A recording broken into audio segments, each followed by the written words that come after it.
Good afternoon. This is Dr. Havens recording our Unit 3, Week 3 narrations. We are going to do 3 chapters this week, 7, 8, and 9. So we're starting with Chapter 7, Communicating with Others.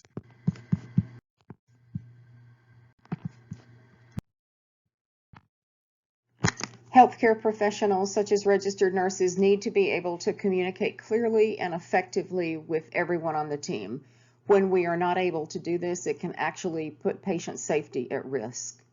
Nurses interact with physicians a lot more than in previous generations, and this is a big part of the need to have effective communication throughout the healthcare team. So communication is more than just giving information. There's a lot of things about conveying a message that are nonverbal, including the person's emotional state that's giving you this information. It could be influenced by other distractions. Maybe there's a lot of noise going on. Maybe you're multitasking.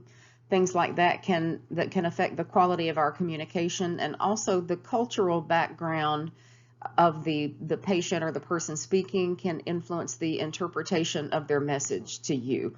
Superficial listening often causes miscommunication or misinterpretation of what's being said. Usually this comes from multitasking. Somebody is trying to do 2 or 3 different things at one time and also listen to you, and it doesn't work very well. Active listening is necessary if you are going to grasp all levels of meaning accurately within any given healthcare-related conversation. Nurses are an important member of the healthcare team, and we often find ourselves acting as the navigators for the patients as they find their way to the system. How do I get my pre-op care done? How do I get a copy of my discharge instructions? How do I make a follow-up appointment with my physician? Where do I find the dressing change supplies that I need? Where do I get my prescription filled? So on and so forth. So because we are often navigators of the healthcare system for our patients, it's important for nurses to develop assertive communication skills. This allows people to stand up for themselves and their rights without violating the rights of other people. Assertiveness is very different from aggressiveness. Some people use aggressive behaviors to force their wishes or their ideas on other people, and this is not effective communication. So assertive communication requires the speaker to firmly state his or her position using I statements. When you're working with an interprofessional team in a hospital or another type of healthcare facility, assertiveness is very important, as we will sometimes, or actually quite often, need to function as patient advocates to make sure that they get what they need and that it's safe, appropriate, and effective. Using assertive communication doesn't necessarily guarantee that you're going to get what you want, but it can certainly help. Low healthcare literacy is a big problem in the U.S. healthcare system. This is defined as the degree to which a patient or a family member can obtain, process, and understand basic information about healthcare services that they need in order to make decisions about their healthcare. The Institute of Medicine, now known as the National Academy of Sciences, estimates that approximately 90 million people in the U.S. lack health literacy skills that they need to make their healthcare decisions.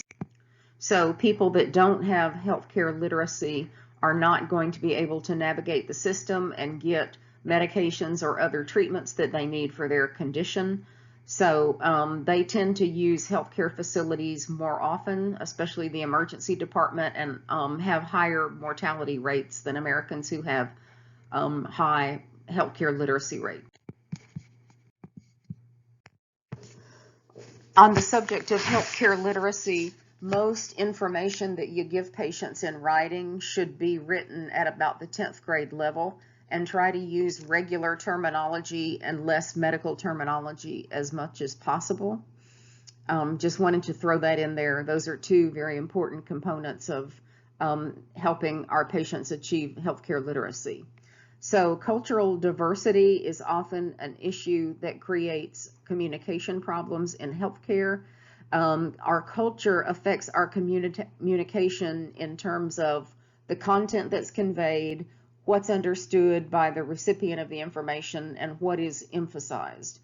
Diverse cultural beliefs or customs can influence the perception of care and the ability for this patient to understand his or her illness and the care that they need. So it's important for nurses to understand that the impact of cultural diversity is going to cause you to have to work a little bit harder to communicate effectively in an understandable and respectful way with all clients and their family. So the concept of cultural competence ties in with cultural diversity. As nurses, we want to be competent with taking care of people from all racial and ethnic groups who may find themselves under our care as patients or clients in healthcare facilities. Cultural competence includes knowing about behaviors, policies, attitudes that when joined together make individuals function well in cross-cultural situations. In order to practice culturally competent nursing, we need to recognize and relate to how culture is reflected in our patients and their families and with everyone that we interface basically within our job. Some things to consider when you are communicating with diverse populations in the workplace. One thing to consider is to be self-reflective and become aware of any biases that you have or cultural predispositions so that you can remain open to all points of view. We all have our biases when working with patients. Probably one of mine is that when I am taking care of an elderly client, I tend to assume that they are hard of hearing or have hearing problems, and I find myself sometimes speaking too loudly in their presence. This can be very off-putting, and it does not facilitate communication. So I try to check my attitude about that when I am caring for geriatric clients. It's very important to recognize and respect all clients and coworkers' cultural beliefs and practices because they're very important. And it's also important to realize that most of our clients or patients perceive that nurses and physicians have power over them. So we have to treat people very respectfully. It's also important to remember that each client is a unique individual with his or her set of beliefs and worldview, and they're not just simply a member of a particular cultural group. Sometimes it can be difficult in communicating with other members of the interprofessional team. Sometimes nurses don't exactly speak the same language as a physical therapist or a dietitian or occupational therapist or even the pharmacist. So it's important that we use common terminology and concepts in order to have excellent communication. The table that we're currently looking at on this slide talks about barriers to effective communication in the healthcare arena and what can happen. For instance, low health literacy results in lack of skills that the patient and their family need to access and use health information related to how to get an appointment, how to get a procedure done, how to get a prescription filled, and so on and so forth. Let's shift gears and talk about written communication, particularly in the form of an electronic health record or electronic medical record. These two terms, EHR and EMR, are sometimes used interchangeably. So what are the advantages of the EMR over a paper chart? One advantage is it allows you to track data, patient data over time. What have the blood pressure readings been over the past 7 to 10 days, or maybe over the past 6 months or a year or 5 years? If this all gets recorded in the EHR, every time the patient has vital signs, you can track their data related to whether their blood pressure is well controlled over time. The EMR can also provide you with alerts that will it'll allow you to let your patient know when they're due for a vaccination, a mammogram, or a lab test, or an appointment, so on and so forth. So this is very helpful. These alerts will pop up on the screen in your patient's electronic chart. So it's important to pay attention to them. So electronic health records have been proven over time in research to improve the quality of care for patients, and also to evaluate the quality of that care. So what are the disadvantages of the EMR? One problem is that there isn't good interoperability between different hospitals or different physicians' office or other facilities. So what this means is that still, even in 2020, even though we've had electronic health records for about 20 years, sometimes the patient record will actually still have to be printed out on paper and delivered by mail or hand carried by the patient if they're going to see a specialist, because the EMR at the specialist's office doesn't link up with the primary care clinic. In an ideal world, all the providers would share the same data, and this would help reduce healthcare spending, because the patient wouldn't have to keep getting a CBC or other lab test drawn over and over for each particular doctor. If one doctor ordered it, there should be a CDC, CBC, or other lab test on the chart, and all doctors should be able to see it without having to repeat the lab test. Hopefully someday we will get there, but we're not quite there yet. And as you know, there are a lot of problems with security of healthcare data that's electronic. It's susceptible to hacking. This can lead to a loss of patient privacy and confidentiality, and also passwords can be hacked, and people can get access to data on patients that they should not be allowed to have access to. So it's very important to do everything you can to avoid a security breach related to these records. It's also very important to be aware of etiquette in using email communication on your job. Try not to make it overly social. Emails can be subpoenaed in a court case or a lawsuit, so you don't want private things on the hospital email server. Try not to use colloquial language or slang, or put things, popular abbreviations like LOL in an official email. Say what you need to say and then read it before you hit the send key. Make sure that it's appropriate, clear, and concise. One other point to remember in communicating with your employer or within the facility by email, make sure you follow the chain of command. It may be possible to email the hospital administrator or the CEO of the hospital directly, but you want to make sure that you first send what you're going to send to your supervisor and then go up the chain of command if needed. Here are some basic rules of netiquette for using email. If you were face-to-face, would you say it? You don't want to say anything that's rude or unprofessional. Avoid flaming. If you're angry, this is not the time to shoot an email to people all over the facility. Please respect other people's privacy and don't forward emails without their consent. And always proofread your emails before you send them on a work-related issue. If communication among healthcare professionals is not effective, it can put the patient at risk in several ways. Critical information related to patient care may not be given or received. Information could be misinterpreted. Verbal and telephone orders sometimes aren't clear. There are specific procedures you need to follow for taking doctor's orders over the phone, and sometimes a change in patient status may be overlooked. Any of these factors can cause a medical error, and this is what we want to prevent. So the shift report, or the handoff communication between nurses, the ongoing shift and the shift that's leaving, is very important. One study estimated that 80% of serious medical errors happen because of ineffective or incomplete handoff at the shift change. So nurses typically give a report to whoever when they are transitioning a patient to the next shift. It can be at the bedside, it can be usually verbal, or it can be when they're being transferred to another healthcare provider. It's important to give all pertinent information related to events that have occurred related to that patient's care to the next shift that's going to continue to take care of him or her. Historically, the nursing shift report has been given face-to-face, but there are other ways to share this information.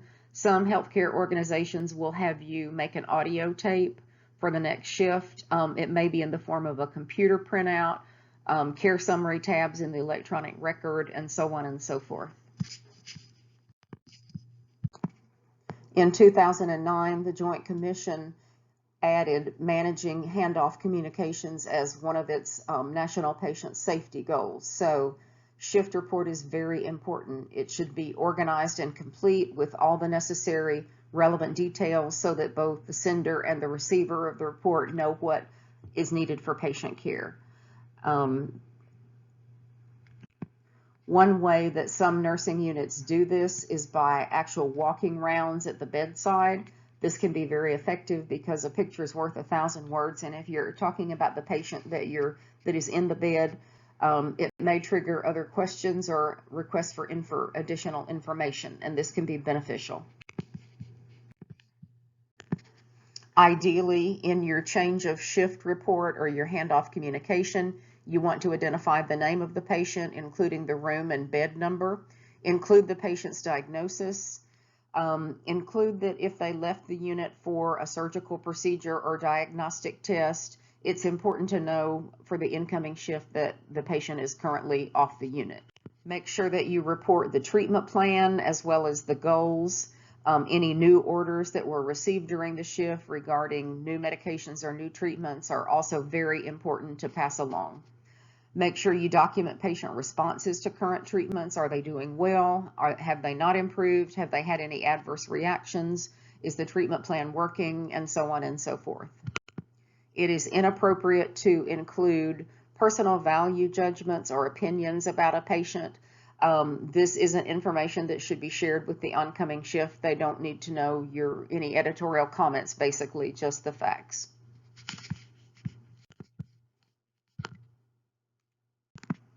So it's very important for the oncoming nurse to take notes or either use a worksheet while they're listening to the shift report. Many institutions have a computerized plan that helps with concise information, full information, and accurate information during the handoff report. This worksheet would then help the oncoming shift organize the work for the day or for their shift.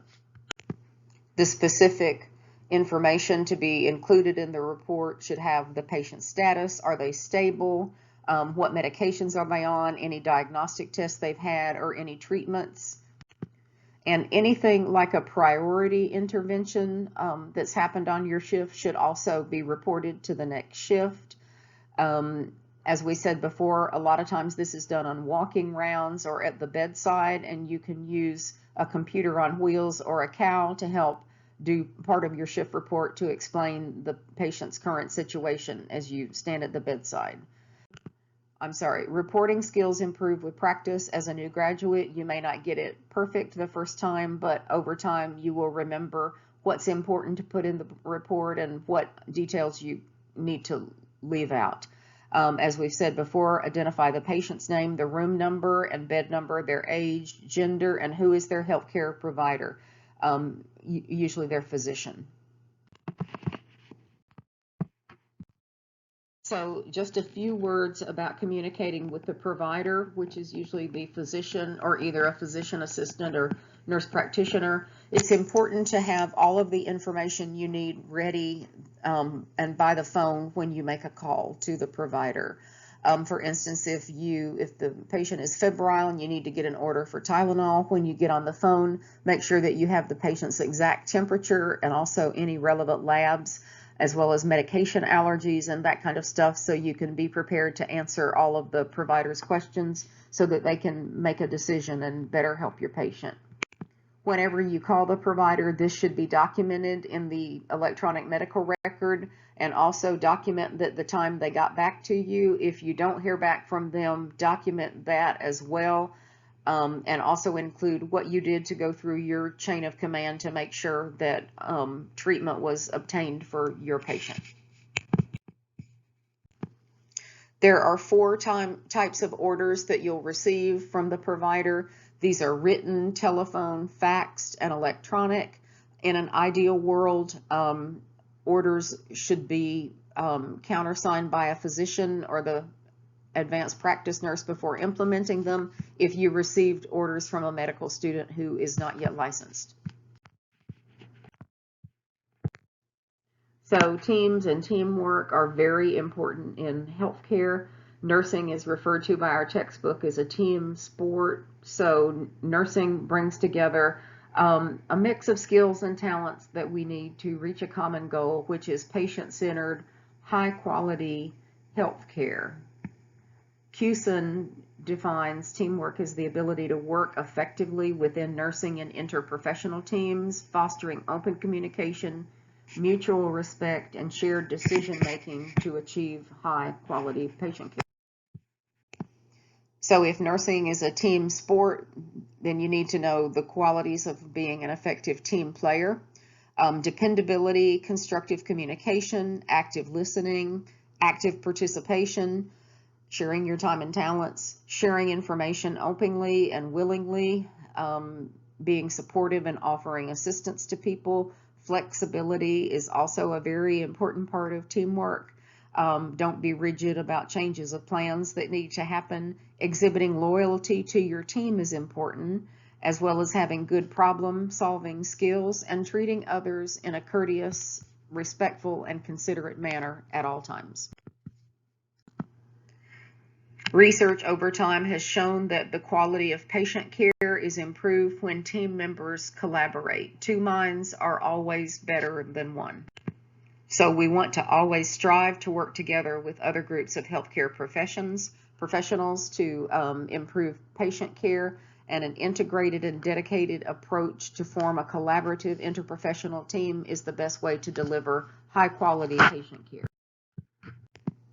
The World Health Organization defines this interprofessional collaboration as happening when multiple healthcare workers from different professional backgrounds work together with patients, their families, and caregivers to communicate the highest standards of quality care.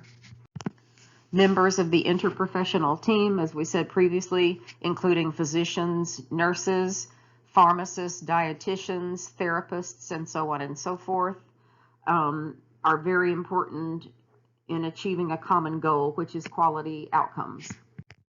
Power should be shared among all the members of the team. Healthcare professionals realize their own scope of practice and skill set while appreciating other members' contributions, and they share in the accountability for delivery of excellent and high-quality healthcare. Some health organizations have created a position known as the nurse navigator. So the function of the navigator is to coordinate patient care by giving them all the information that they need that guides them through the diagnostic procedure, patient support, integrating care with other members of the interprofessional team, and assisting them in making informed decisions. Nurses are an integral part of the interprofessional healthcare team. And most of this is because we have the most contact with the patients and their families. The doctor comes and makes rounds and is in the patient room maybe 10 minutes. The pharmacist and the therapist don't spend that much time with the patient. Basically, nursing, we are at the bedside most of the time that we're on our shift. So we have a very advantageous position to be able to watch the patient's response to treatments and to report these back to the interprofessional team. In summary, communication is important for delivering and coordinating excellent patient care. Nursing is a big part of the equation here. The National Patient Safety Goals list improved communication as an important goal, and nurses are in a unique position to act as the change agent within their own healthcare organization where they practice by providing safe and effective patient care, promoting collegial communications with the other members of the interprofessional team, and committing themselves to interprofessional collaboration at all times. Thank you.